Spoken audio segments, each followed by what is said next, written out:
जो वर्तमान की सरकार है उसके कोई जेल नहीं जा रहे, उनका घर नहीं गिराया जा रहा है। वर्तमान में जो सरकार है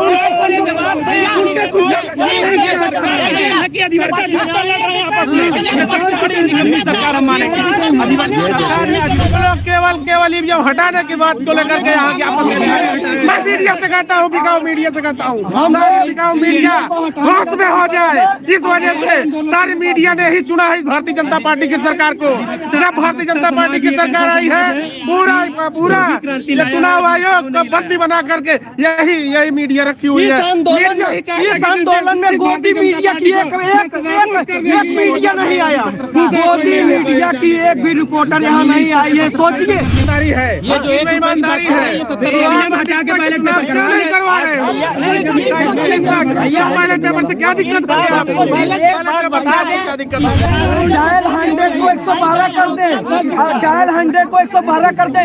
1 रुपए का पर्ची ये पहले की सरकार ने की है और ये कह रहे हैं बीजेपी की देन है। डायल 100 बीजेपी की देन है, डायल 100 बीजेपी की देन है।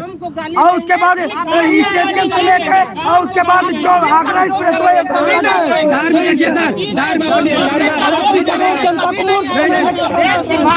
एम्बुलेंस किसकी देन है, एम्बुलेंस किसकी देन है? बीजेपी निधान जिंदाबाद, जिंदाबाद, जिंदाबाद। साहब अमर रहे, साहब अमर रहे, भारतीय संविधान जिंदाबाद, जिंदाबाद, ईवीएम हटाओ, देश बचाओ, मुर्दाबाद, मुर्दाबाद। ये एक अधिवक्ता हाथों में तिरंगा लिए हुए और बुलंदी के साथ जो है यहाँ पर पहुँचे हैं। बता दें कि ये भी आंदोलन में सम्मिलित। क्या नाम हुआ आपका? राजीव कुमार नाम हमारा। और हम जनता के और जो हमारा ये एडवोकेट्स का अभियान है जी, कि देश में कैसे मतदाताओं का अधिकार, जो उनका प्राथमिक अधिकार है जी, जिसपे इस देश की नींव है, जी, वो कैसे सुनिश्चित हो और उसकी पारदर्शिता कैसे सुनिश्चित हो, उसकी ऐसी सुनिश्चितता हो कि लोगों का विश्वास जो है वो इस लोकतंत्र से ना हटे। क्योंकि अगर इस लोकतंत्र से लोगों का विश्वास हट गया तो देश में अराजकता का पूरी तरह से माहौल हो जाएगा। कहीं न कहीं अगर देखा जाए तो ये सुप्रीम कोर्ट के सीनियर अधिवक्ता भानु प्रताप सिंह और महमूद प्राचा जी की चिंगारी यहाँ तक पहुँच चुकी है। जी बिल्कुल है। देश में जो भी लोग हैं एडवोकेट्स पूरे देश में एक समाज का आईना है, समाज का प्रतिनिधित्व करता है और समाज को सही दिशा दिखाने का पूरे इतिहास में काम किया है जी। तो ये अब चूंकि नेताओं में नैतिक बल नहीं रह गया है, नेता पूरी तरह से आकंठ भ्रष्टाचार से लेके सारी तरह की अनियमितताओं, आपराधिक गतिविधियों में सम्मिलित हैं, इसलिए वो इस सरकार के अगेंस्ट में कोई जनता की जो वास्तविक आवाज है उसको उठाने में कहीं ना कहीं से निश्चित फेल हो रहे हैं। और अब लोगों का भरोसा जो है और लोगों के लिए लड़ने वाला जो समाज एडवोकेट जो है, समाज का निचले से निचले स्तर से लेके पूरे देश में जनता की जो समस्याएं हैं, जनता के अधिकारों के लिए तहसील से लेके सर्वोच्च न्यायालय तक लड़ता है। तो जनता का अधिकार अगर कोई सुनिश्चित करने के लिए उठ खड़ा होगा तो निश्चित है वो अधिवक्ता ही होगा इस पूरे देश में। चलिए ठीक है, यहाँ पर एक सीनियर अधिवक्ता, क्या नाम हुआ आपका? दारा सिंह यादव। भानु प्रताप सिंह के नेतृत्व में हम लोग जेल भरो आंदोलन के लिए बिल्कुल तैयारी बना चुके हैं। अरे दोस्तों, बहुत बड़ी बात इन्होंने बोल दी, जेल भरो आंदोलन। जेल भरो आंदोलन का क्या तात्पर्य है इस आंदोलन से? तात्पर्य है कि अगर हमारी बात नहीं सुनी जाएगी सीधे ढंग से तो हम जेल भरो आंदोलन करने के लिए तैयार हैं। जबरदस्ती जेल पहुँच जाएंगे? बिल्कुल पहुँच जाएंगे। हमारी भावनाओं का कदर नहीं होगा तो हम क्या करेंगे? इसलिए हम लोग जेल भरो आंदोलन की तैयारी कर चुके हैं और जो ही उनका आह्वान होगा हम लोग जेल भरो आंदोलन शुरू कर देंगे। और क्या कुछ कहना चाहेंगे ईवीएम को लेकर? ईवीएम तत्काल हटाया जाए, जनता की भावनाओं का कदर किया जाए। अगर नहीं हटाई जाती है तो क्या कुछ करने वाले हैं आप लोग? आंदोलन करेंगे, उनको जान दे देंगे और लोग वोटिंग से दूर होंगे। ये और भी बड़ी बात होगी कि अगर लोकतंत्र से ही लोग अपने वोटिंग अधिकार से ही दूर हो जाएंगे फिर लोकतंत्र तो फिर बचा ही नहीं रहेगा।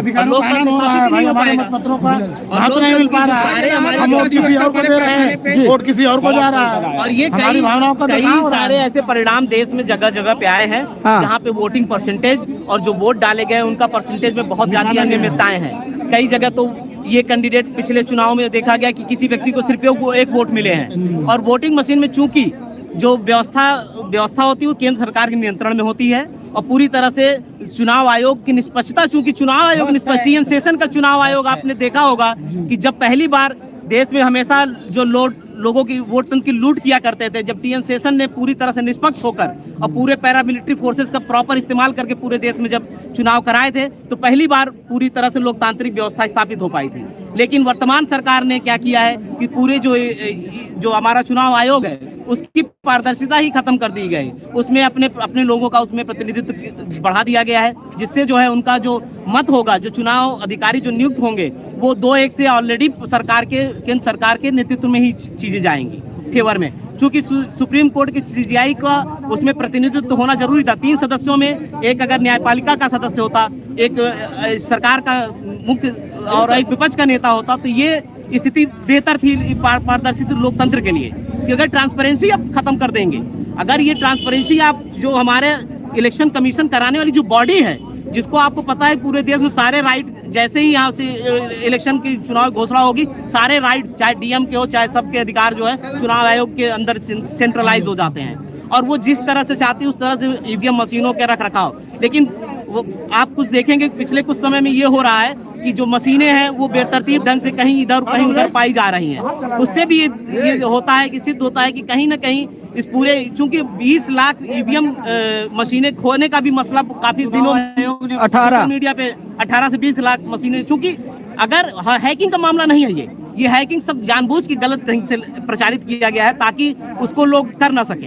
एक्चुअली छेड़छाड़ है, ईवीएम में छेड़छाड़ है। जहां रखरखाव होता है टेम्परिंग की जा सकती है। और चुनाव आयोग अगर 50 से नहीं तो 300 पे सेट किया जा सकता है। मैं भी चुनाव में प्रतिभाग किया हूं मैंने, और मुझे भी इस बात पता चली कि ईवीएम को 50 नहीं 300 के लाइन पे भी पार पे भी सेट किया जा सकता है। 500 पे सेट कर दीजिए उस ईवीएम मशीन को। आप अगर उस मशीन को किस लेवल पे सेट करेंगी, सरकार के पूरी तरह से नियंत्रण में है। तो अगर आप जो जनता का लोकतंत्र में, अब बात रही वीवीपैट लगाने की, आपने देखा होगा कि पिछले चुनावों से पहले ये हुआ था कि वीवीपैट लगाई जाएंगे, लेकिन उन्होंने क्या किया कि कहा कि नहीं, इसको अभी टोकन रूप से आप हम कुछ विधानसभा कुछ बूथों पे लगाया गया।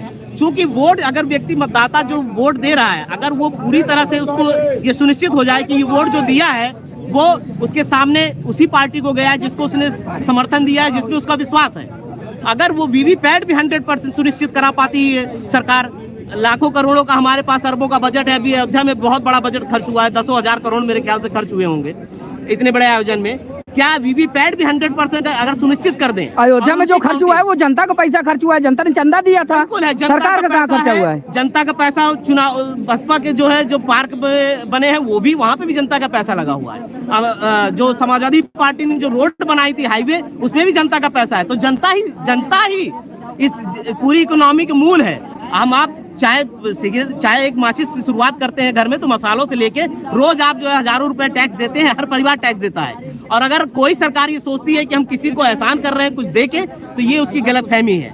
जनता का पैसा जनता को मिलता ही है। लोकतंत्र की यही परिकल्पना है। यही है कि हम ऐसे साथियों को जो है बहुत धन्यवाद देना चाहते हैं कि सत्य की लड़ाई में बात यह है कि आपके अधिकार, जनता के अधिकार अगर सुनिश्चित नहीं होंगे, आप इससे बहुत दूर, आप देखेंगे इससे बेरोजगारी भी बढ़ेगी।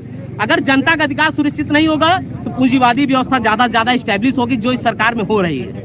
अगर पूंजी एक तरफ केंद्रित होता जाएगा देश में, तो फिर विस्तृत जो अमीर गरीब की खाई है वो भी बढ़ेगी, बेरोजगारी बढ़ेगी, और चीजों का सेंट्रलाइजेशन, चाहे पूरे वर्ल्ड में आप कहीं भी देख लीजिए, पूरे विश्व में जहां जहां पूंजीवादी व्यवस्था पूरी तरह से सेंट्रलाइज होकर कुछ लोगों के हाथों में अगर चली गई है, तो वेलफेयर स्टेट का जो कॉन्सेप्ट है वहां से खत्म हो जाएगा। आज आपने, ठीक है, आपने कहा कि हम आयुष्मान कार्ड स्थापित कर दिए हैं, लेकिन आज भी क्या हर व्यक्ति को भोजन गारंटीड है इस देश में? क्या हर व्यक्ति को बराबर एजुकेशन, एक समान शिक्षा की व्यवस्था है इस देश में? एक जगह बच्चों को जो प्राइमरी स्कूल है वहां पर राशन खिलाया जा रहा है, दूसरी तरफ कॉन्वेंट में बच्चों को अंग्रेजी शिक्षा दी जा रही है। और इसी देश के नेताओं के बच्चे, यहाँ तक कि नेताओं और बड़े बड़े घरों के जो बच्चे हैं वो जो है फॉरेन में भी पढ़ रहे हैं, विदेशी शिक्षा ले रहे हैं। लेकिन क्या शिक्षा की जो गैपिंग होगी, जो अंतर होगा, ये जमीन और आसमान का अंतर, ये किस तरह का लोकतंत्र का निर्माण करेगा? क्योंकि लोकतंत्र निर्माण का जो बेस है वो ये है कि कैसे नागरिक व्यवस्था, जो नागरिक संरचना है वो बचे। अगर नागरिक शिक्षित होगा, स्वस्थ होगा और हेल्दी होगा, हेल्दी से मेरा यही मतलब है कि अगर लोगों को प्रॉपर फूडिंग होगी, अच्छे से हेल्दी, आज आप पूरे खाद्य पदार्थों में अनियमितताएं हैं, उसकी लगातार आपके कैंसर के मामले बढ़ रहे हैं। आप देखेंगे कि इसके लोकतंत्र के फेल होने के सिर्फ एक कारण नहीं, एक परिणाम दुष्परिणाम नहीं होंगे, पूरा देश कोलैप्स कर जाएगा। ये पूरे चाइना के बाद या चाइना के समकक्ष हम लोग इस समय हैं। अगर ये इतनी बड़ी अर्थव्यवस्था देश की है और अगर हम अपने देश के लोगों के स्वास्थ्य और बुनियादी जो हमारी इंफ्रास्ट्रक्चर है, मेरे ख्याल से 3 ही चीजें उसमें आती हैं, स्वास्थ्य, शिक्षा और भोजन। अगर 3 चीज को गारंटीड नहीं कर पाते हम पूरी तरह से, तो निश्चित है लोकतंत्र फेल हो जाएगा। नागरिक निर्माण की यही 3 सामग्रियां हैं, शिक्षा, भोजन और स्वास्थ्य। अगर ये 3 चीजें देते हैं तो आपको किसी और तरह की आपको ना स्कॉलरशिप देने की जरूरत है और ना किसी तरह के आपको जो है सब्सिडी देने की जरूरत है, कुछ भी आपको देने की जरूरत नहीं है। क्योंकि इन तीनों का अगर नेशनलाइजेशन कर देते हैं आप, एजुकेशन, हेल्थ और कृषि से मेरा नेशनलाइजेशन का मतलब यही है कि भोजन सुनिश्चित हो। और भोजन का मतलब वो मिलावटी खाद्य नहीं, जिससे आजकल कैंसर के मामले बढ़ रहे हैं, चाहे आपका दूध से लेके हर जगह खाद्य पदार्थ मिलावट है। तो कहने का मतलब है कि अगर डेमोक्रेसी जब कहीं किसी देश में फेल होती है और पूंजी का केंद्रण एक ही जगह हो जाता है, तो उससे लोकतंत्र फेल होता है और पूरी अर्थव्यवस्था चरमरा जाएगी और इससे जो है अराजकता फैलेगी। आने वाले समय में हो सकता है कि गृह युद्ध तक की स्थिति नौबत आ जाए इस देश में। गृह युद्ध इसलिए होते हैं क्योंकि आप अफ्रीकी कंट्रीज में देख लीजिए, जहां भी बेरोजगारी, भुखमरी और ये चीजें बढ़ी हैं, जहां ऐसी चीजें बढ़ती हैं वहां पे जो है निश्चित हथियार और जो है गुट जो है हावी होते हैं, जो आतंकवादी गुट होते हैं वो भी हावी होते हैं। तो अगर लोकतंत्र का बेस आप सुनिश्चित करना चाहते हैं तो निश्चित है कि वोटों की ट्रांसपेरेंसी स्थापित करें। कोई भी सरकार चुनी जाए, इसमें हमारा कोई इंटरेस्ट नहीं है। भाजपा आए, कांग्रेस आए, देश में कोई भी और भी नेशनल पार्टी आए, उससे हमारा कोई इंटरेस्ट नहीं है। हमारा इंटरेस्ट सिर्फ इतने में है कि लोकतंत्र का जो प्राइमरी राइट है, वोटिंग राइट, उसकी ट्रांसपेरेंसी कैसे सुनिश्चित होगी, उसमें कैसे आप मैकेनिज्म बनाएंगे, उससे आप कैसा मैकेनिज्म बनाएंगे जिससे किसी व्यक्ति को यह आशंका ना हो कि मैंने किसी को वोट दिया तो किसी और को चला गया है। ये बात नहीं आनी चाहिए। वकील साहब, महाराष्ट्र से किसी भाई ने कमेंट किया है, उनका कहना है कि वकील साहब ईवीएम पे बोलिए। ईवीएम कह रहे हैं ईवीएम पे बोलिए। ईवीएम बिल्कुल है, ईवीएम तो इशू है ही, क्योंकि ईवीएम पे आप लगातार जो लोग भी रिसर्च कर रहे हैं या यूट्यूब पे पढ़ रहे हैं या गूगल पे सर्च कर रहे हैं, आपने देखा होगा सभी कंट्रीज जहाँ पे ईवीएम की शुरुआती चरणों में उन लोगों ने अपनाया था वहां सब फेल हो चुका है। जर्मनी, ब्रिटेन और यहाँ तक जापान जैसे बड़े जो डेमोक्रेटिक कंट्रीज हैं, वहां पे भी ईवीएम को नहीं, ईवीएम को हटा दिया गया। वहां पे एक्चुअली जब अगर वोट, क्योंकि उनको कहीं ना कहीं इस बात पे आशंका आ गई कि कोई एक पार्टी या कोई एक संस्था या कोई एक संस्था जो पूरे जिसके पास सत्ता होगी और जिसके पास इकोनॉमिक शक्ति होगी, वो पूरे देश को नियंत्रित कर, वो पूरे देश को हैक कर लेगी। मैं ये बात कहना चाहता हूँ कि ईवीएम हैक नहीं होगा, आपका पूरा लोकतंत्र एक पार्टी हैक कर सकती है अगर आप इस तरह की व्यवस्था को में ट्रांसपेरेंसी सुनिश्चित नहीं कर पाते हैं। चलिए ठीक है, तो ये आप सुन रहे थे। जी बिल्कुल, ये एक अधिवक्ता है यहाँ पर, ये भी कुछ कहना चाहते हैं। बताएं सर, क्या नाम हुआ आपका? मेरा नाम प्रशांत सिंह सोम है जी, और ये हमारे राजीव भाई साहब हैं, हम दोनों लोग उच्च न्यायालय के अधिवक्ता हैं। इनका कहना है कि देश में न भोजन की गारंटी है, न शिक्षा की गारंटी है, न स्वास्थ्य की गारंटी। हाँ, आयुष्मान से देखिए, जो भी गरीब लोग हैं उनको देश में पूरा स्वास्थ्य की गारंटी मिल रही है। जो भोजन है, सरकार भोजन गारंटी दे रही है। लगभग 4 से 5 साल अभी होने जा रहे हैं कोरोना के बाद से लगातार इस देश में भोजन लोगों को मुहैया कराया जा रहा है। जो लोग नहीं प्राप्त कर सकते उनको, इवन बहुत लोग फर्जी भी ले रहे हैं इसी में। हाँ। और आयुष्मान की बात मैंने करी थी। शिक्षा, कक्षा 12 तक की शिक्षा फ्री है इस देश में, फ्री है। जिसको पढ़ना है पढ़े। आज इंटरनेट का युग है, जिसको पढ़ना है पढ़े। समझ रहे हैं ना?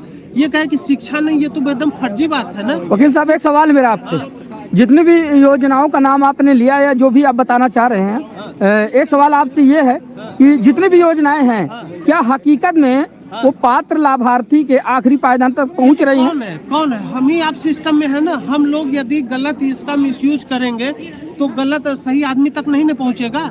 कौन है उसमें? सरकारें तो वहाँ बैठी नहीं, यही आदमी है। एक आदमी इस ऐसा है, ये हमारे भारत की, सुनिए 2 मिनट, हमारे देश का ये एक गलत तरीका यही है। जब तक अधिकार नहीं मिला है तब तक लोग ईमानदारी की बात करेंगे। जिसको ही कोई अधिकार मिल जाएगा तुरंत करप्शन शुरू कर दिया। यहाँ करप्शन लोगों के नसों में घुसा हुआ है। और ये ईवीएम की ये जो बात कर रहे हैं, ईवीएम की, ईवीएम की ये बात कर रहे हैं भैया, यही बैलेट पेपर पे होता था उत्तर प्रदेश में, बिहार में। साले तो वो सब पूरा बैलेट उठा ले जाते हैं। क्या संभव है आज के डेट में? के समय में हुआ नहीं हुआ था, कैसे ट्रांसपेरेंट हुआ? तो आपको क्या लगता है कि ईवीएम बिल्कुल सही है। आज ये लोग नहीं समझना चाह रहे हैं, ये लोग नहीं समझना चाह रहे हैं, तो लोग अपने को मूर्ख बना रहे हैं। अगर चलिए ठीक है वकील साहब, एक चीज अगर मान लीजिए ईवीएम पर भरोसा नहीं रहा तो इंटरनेट पे चले जाइए, इंटरनेट पे चले जाइए। जो ये बोल रहे हैं इनको इनके खिलाफ इतने स्टेटमेंट पास होते हैं। राहुल गांधी के फेसबुक अकाउंट में चले जाइए, अखिलेश नहीं, सभी के नहीं तो ज्यादातर मैं बता रहा हूँ, ज्यादातर जो भी अच्छा, इन्होंने कब जनता का पैसा, जनता हमने समर्पण किया है भगवान राम मंदिर के लिए, मैंने समर्पण किया। सरकारी अधिवक्ता है, नहीं सरकारी अधिवक्ता का मतलब नहीं है, हमें उतना पैसा नहीं मिलता। स्टेट काउंसिल है, हम स्टेट काउंसिल नहीं है, हम स्टेट काउंसिल नहीं है। तो वकील साहब कहीं ना कहीं आपके कहने का मतलब ये है कि जो ये लोग ईवीएम पर बैन लगाने को लेकर आंदोलन कर रहे हैं वो गलत है? ये बिल्कुल गलत है। हम बैलेट पेपर से बिहार की घटनाएं आपको याद है, बिहार की घटनाएं आपको याद है, लालू परिवार पूरा बैलेट पेपर उठा ले जाता तो उसमें पानी डाल देता, क्या नहीं होता? 10 उनकी क्या बात? वकील साहब से मेरा एक सवाल है छोटा। क्यों नहीं हमारे वकील साहब से मेरा छोटा सा एक सवाल है। चुनाव आयोग से ही बतलवा दे 2 लाख ईवीएम जो खोई है उसकी किसी के पास है? नहीं ये हमको बतलवा दे। एकदम ये रिकॉर्ड, इसका जिम्मेदार कौन है? ये रिकॉर्ड अभी इन्होंने कहा पहली बात आयुष्मान योजना की बात बीजेपी के पात्र से सरकारी अधिवक्ता बने, पहली बात। तो बीजेपी की बात करेंगे, यहाँ अधिवक्ता जो आए हैं आंदोलन करने, तो और क्या कहते हैं, हम लोग ईवीएम की मांग क्या कह रहे हैं, रोजगार की। अगर ये सरकारी अधिवक्ता न होते और बीजेपी के पात्र से न होते तो नहीं बोलते। ये बीजेपी के लोग हैं, ये बीजेपी के लोग हैं, ये लोग हम लोगों का आंदोलन भी खराब करना चाहते हैं, हम लोगों को और क्या कहते हैं लड़ाई लड़ने से रोकने का भी काम करते हैं, क्योंकि ये मलाई खा रहे हैं, ये सरकार के लोग हैं। ये अधिवक्ता सरकार की बात का है कि ईवीएम से वोट पाएंगे तो आएगा, ईवीएम से वोट नहीं पाएंगे तो नहीं आएगा। अगर उनको डर है कि हमारी जनता हमारे पास है तो उसको पहले पेपर से करा कर देख लेना कि हाँ जनता हमारे पास है कि ईवीएम हमारे पास है। एक स्टेट में ही इसको जो है, अगर पूरे देश में बैलेट से नहीं कराना चाहते हैं तो किसी एक विभाग कुछ हमको कम से कम इसमें 50% अगर या 25% भी अगर बैलेट से करा के देख लें, इसको इस बात को कितना अंतर आ जाएगा। वर्तमान सरकार को ईवीएम में नहीं चुना है, इस वजह से यह वर्तमान सरकार ईवीएम को नहीं छोड़ सकती है। और हम अधिवक्ता बंधु आज ये वादा करते हैं जब तक ईवीएम नहीं हटा, आयुष्मान पे बोल रहे हैं, जब तक हमारे अभी साथी ने कहा कि आयुष्मान योजना से हर व्यक्ति को गारंटीड हो गई। आयुष्मान योजना इस देश की जनता के साथ, इस देश की जनता के साथ सबसे बहुत बड़ा धोखा है। ये जो माफिया है, जो दवा माफिया है और जो अस्पताल है, जो पूरे जनता का पैसा दूसरे तरीके से, आपको पता होगा आयुष्मान योजना के पैसे कैसे मिलते हैं। व्यक्ति एडमिट होता है, उसके बाद आयुष्मान कार्ड है, ईवीएम क्यों नहीं हटवा देते? ये अस्पतालों में फ्री क्यों नहीं होना चाहिए? ये आयुष्मान कार्ड की जरूरत क्या है इस देश में? क्या किसके पास आयुष्मान कार्ड नहीं होगा उसको इलाज का अधिकार नहीं है? अगर आयुष्मान कार्ड जो है, सवाल पूछिए जो बोलना चाह रहे हैं कि सुविधा प्राप्त हो रही है तो पैसा देना पड़ेगा। सुविधा प्राप्त पहले भी होती थी, पैसा तो हर पैसा नहीं देना पड़ता, व्यक्ति टैक्स दे रहा है, अब देना पड़ रहा है, टैक्स दे रहा है। दुगनी कीमत, आज हर चीज की दुगनी कीमत हो गई है आज रही की डेट में। अगर अभी देखा जाए बेरोजगारी, महंगाई और उसके बाद रोजगार ना पे इस पे बात नहीं करेंगे, क्योंकि ये बीजेपी के कृपा पात्र से सरकारी अधिवक्ता बने और ये सिर्फ वही है, ये 5 किलो गेहूं चावल की बात करेंगे कि यार क्या कहते हैं कि अच्छा ये बताइए, जो ईवीएम बनाया है जो देश, वो देश अगर चुनाव नहीं करा रही है, हमारा हम अपने देश से हम अपने और क्या कहते हैं लोग चुनाव आयोग से मांग करते हैं कि हम लोगों को बैलेट पेपर पर चुनाव कराएं। बैलेट पेपर मुद्दे पर है ईवीएम हटाने के लिए सब लोग उलझाए पड़े हैं। हम लोग केवल ईवीएम हटाने की बात को लेकर के यहाँ ज्ञापन दे रहे हैं। मैं मीडिया से कहता हूँ, बिकाऊ मीडिया से कहता हूँ, सारी बिकाऊ मीडिया होश में हो जाए। इस वजह से सारी मीडिया ने ही चुना है भारतीय जनता पार्टी की सरकार को। जब भारतीय जनता पार्टी की सरकार आई है, पूरा चुनाव आयोग को बंदी बना करके यही मीडिया रखी हुई है। इस आंदोलन में मोदी मीडिया की एक मीडिया नहीं आया, मोदी मीडिया की एक भी रिपोर्टर यहाँ नहीं आई है। सोचिए सोचिए ये लोग अगर क्या कहते हैं, हम लोगों की आवाज कैसे दबाने का काम करेंगे। कहाँ पर तराई गए वही बता दीजिए एक बार। बोलिए बोलिए वकील साहब, बोलिए बोलिए, वो सवाल पूछ रहे हैं आप, बोलिए क्या सवाल है आपका। इन्होंने कहा, एक मिनट लेकिन इन्होंने कहा कि मुलायम सिंह की योजना थी 1 रुपया। मैं स्वीकार करता हूं मुलायम सिंह की योजना 1 रुपया थी, लेकिन वही 1 रुपए की योजना का लाभ मिल रहा है कि नहीं। हम लोग अधिवक्ता हैं, हमारे उच्च न्यायालय में वो चिकित्सालय, उसमें 1 रुपए की पर्ची कटाइए, आपको जांच तक वहाँ फ्री है, वहाँ आपकी दवाई फ्री है। यदि हम मुलायम सिंह के क्रेडिट को नकार तो नहीं, से हो रहा है। ये मुलायम सिंह के क्रेडिट को मैं नकार तो नहीं, अगर ईमानदारी है, ये जो एक ईमानदारी है, नहीं करवा रहे हो बैलेट पेपर से क्या दिक्कत कर रहे हैं आप? क्या दिक्कत पेपर की डकैती होती थी। अरे इसमें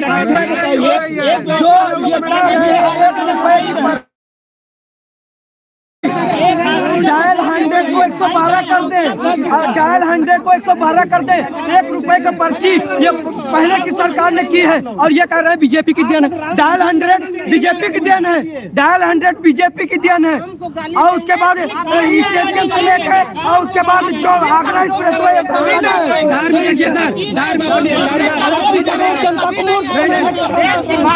एम्बुलेंस किसकी देन है, एम्बुलेंस किसकी देन है। लिख लीजिए, देश का बंटवारा 1947 में धर्म के आधार पे हुआ था। ये हम आपके कहने को थोड़ी मान लेंगे, ये हम आपके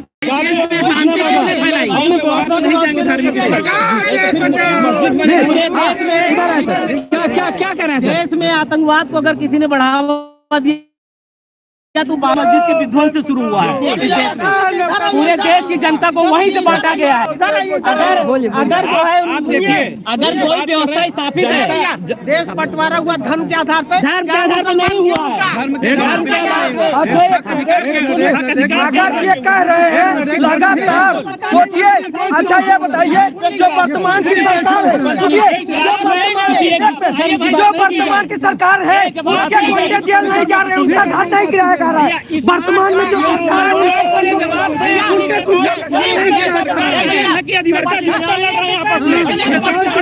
सरकार हम मानेंगे, चलिए ठीक है। तो दोस्तों बता दें कि आइए इधर चलते हैं। दोस्तों बता दें कि आज हम प्रयागराज में मौजूद थे, बहुत सारे जो है अधिवक्तागण हमारे साथ थे। बता दें कि दिल्ली यानी सुप्रीम कोर्ट के सीनियर अधिवक्ता भानु प्रताप सिंह महमूद प्राचा की अगुवाई में ईवीएम को लेकर चल रहे आंदोलन की चिंगारी अब प्रयागराज तक पहुंच चुकी है। प्रयागराज में आज बहुत सारे अधिवक्ताओं के द्वारा जिलाधिकारी प्रयागराज को ईवीएम पर बैन लगाने को लेकर जिलाधिकारी प्रयागराज को ज्ञापन दिया गया है और अभी बहुत सारे अधिवक्तागण यहाँ पर हमारे साथ मौजूद हैं। तो दोस्तों अब वीडियो यहीं पर समाप्त करते हैं, मिलते हैं किसी दूसरी खबर में, तब तक के नमस्कार, वंदे मातरम। भारतीय संविधान जिंदाबाद, भारतीय संविधान जिंदाबाद, जिंदाबाद, जिंदाबाद। साहब अमर रहे, साहब अमर रहे, भारतीय संविधान जिंदाबाद, जिंदाबाद, ईवीएम हटाओ, देश बचाओ, मुर्दाबाद, मुर्दाबाद। स्थानिक व्यवस्था सुनिश्चित करो, सुनिश्चित करो, योगी मोदी होश में आओ, होश में आओ, योगी मोदी होश